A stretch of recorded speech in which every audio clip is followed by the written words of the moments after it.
In this lesson, we'll be creating our 3D spin transition.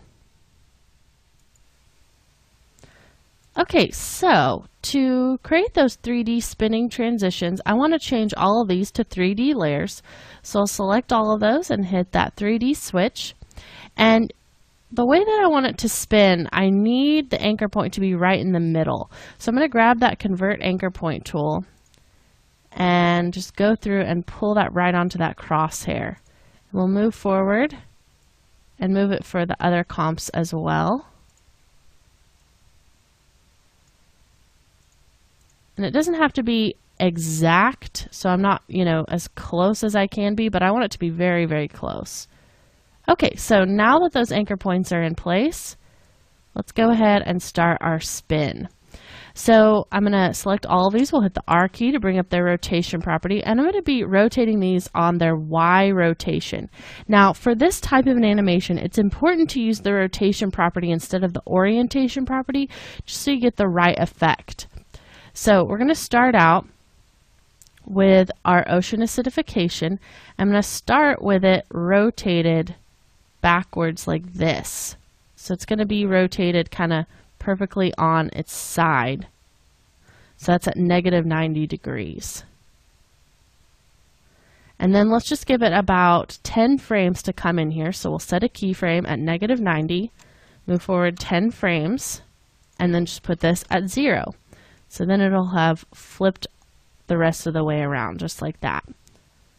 Let's add some easy ease to those. So I'm going to select it, come up here to Animation, go to Keyframe Assistant and choose Easy Ease. Then I'm just going to scrub with audio, holding Control.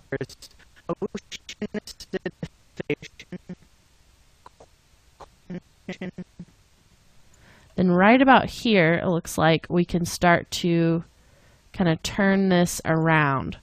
So we probably need it to be all the way back around by the time this one is going to start.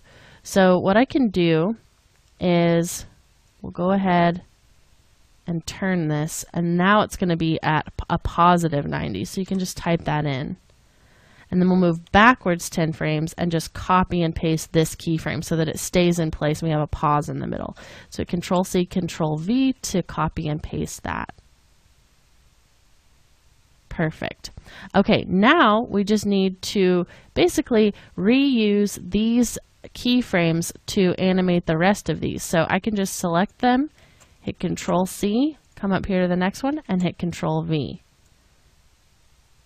So that spins in, moves out,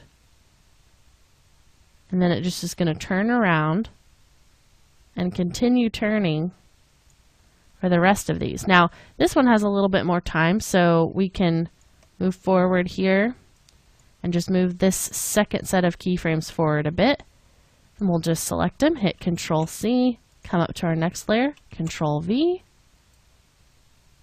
spin that around. And this one has a little more time too. They get longer and longer. So we'll move forward just to the edge of this comp, pull that forward, select them all, hit Control-C, and Control-V. Perfect.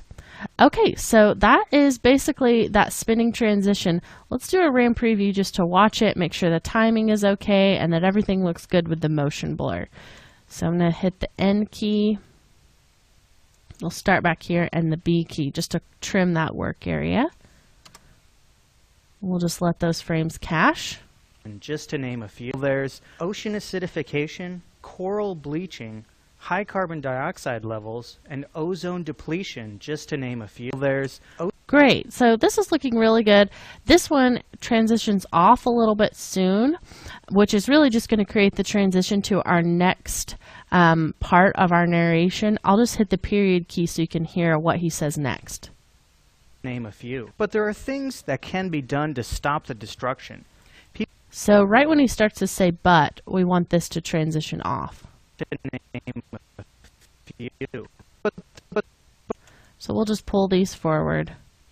So right when he says but, that will be finished up. Okay, so we finished our 3D spinning transition, and in our next lesson, we're going to use our swing animation preset and trim paths to animate some text about what he's saying next, which is there are things that can be done to stop the destruction. So stick around and we'll move on to that part of our animation in the next lesson.